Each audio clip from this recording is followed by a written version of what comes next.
Hello, my amazing tribe. I'm excited to connect with you through this video. Welcome to another exciting video where we'll be shedding light on Gregory Žatkovich. Gregory Ignatius Zhatkovich, December 2, 1886, March 26, 1967, was an American lawyer and political activist for Rusyns in the United States and Europe. He was the first governor of Carpathian Ruthenia, the Rusyn autonomous province of Czechoslovakia, and the only American who was a governor of any territory that was or became part of the Soviet Union. Let's now enter the realm of early life and career and discover the fascinating stories it has to tell. He was born in Golombos, Beried County, Austria-Hungary, now Holobine, Rayon, Carpathia Oblast, Ukraine, and emigrated to Pennsylvania with his parents at age 5. His father, Paul Zhatkovich, was the founding editor of the leading Rusyn American newspaper, Amerikansky Ruski Vestnik. Zhatkovich graduated from high school in Pittsburgh, earned his undergraduate degree from the University of Pennsylvania in 1907, and his LL.D. from the law school at Penn in 1910. Get ready to uncover the mysteries surrounding involvement in Rusyn affairs as we navigate its intriguing terrain. Following his father's involvement in Rusyn affairs, Zhatkovich was drawn in 1918 into the role of a spokesman for the American National Council of Rusyns, at the time when the dissolution of Austria-Hungary placed their future, as that of many other peoples, on the international diplomatic agenda. In July 1918, Rusyn Americans convened and called for complete independence of Carpathian Ruthenia. Failing that, they would try to unite with Galicia and Bukovina, and failing that, they would demand autonomy, though they did not specify under which state. Members of President Woodrow Wilson's administration told Zhatkovich and other Rusyn Americans that the only viable option was unification with the new state of Czechoslovakia. Zhatkovich accepted that the best he could do was work for creating a place for Rusyns in Czechoslovakia, and signed the Philadelphia Agreement with Czechoslovak President Masaryk, guaranteeing Rusyn autonomy upon unification with Czechoslovakia. A referendum was held among American Rusyn parishes, with a resulting 67% in favor.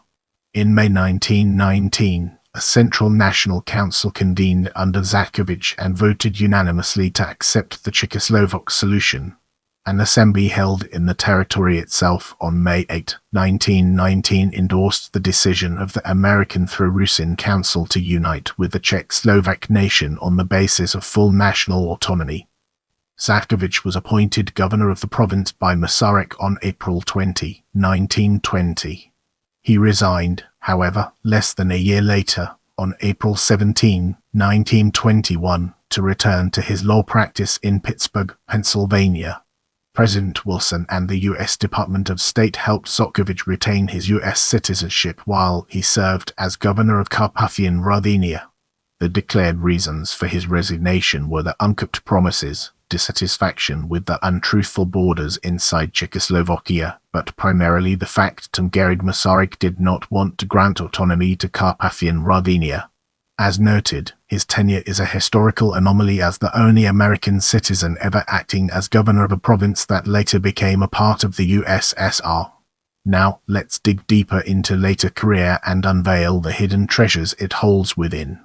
As a lawyer in Pittsburgh, Zhatkovich enjoyed a busy public career in the mid-years as an appointee of Republicans and Independent Democrats.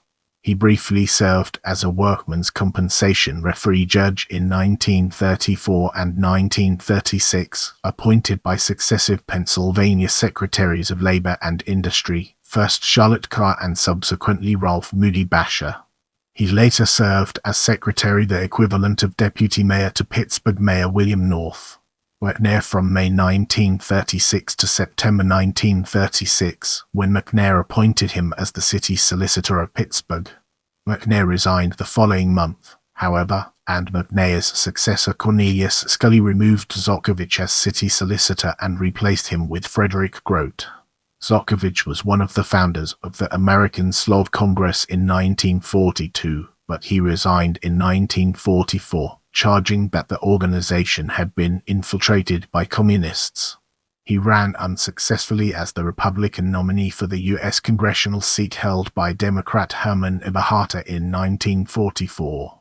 Zhatkovich was also the organizer and president of the Central Council of the Slovak and Allied Civic Leagues of Allegheny County.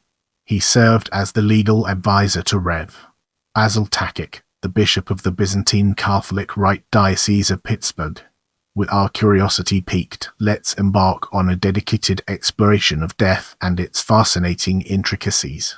Zhatkovich died in Pittsburgh in 1967, aged 80, and was interred there at Calvary Cemetery. Moving forward, we'll be taking a closer look at In Fiction, the third part of the novel A Carpathian Rhapsody by the Hungarian left-wing writer Bola Ills, whose plot takes place in Carpathian Ruthenia between the end of the 19th century and the aftermath of World War I, is called Gregory Žatkovich's Kingdom. The highly partisan book presents Zhatkovich in a negative way, claiming that he was the dupe of American and French business and military interests, and that he had little control of or interest in the territory placed under his charge.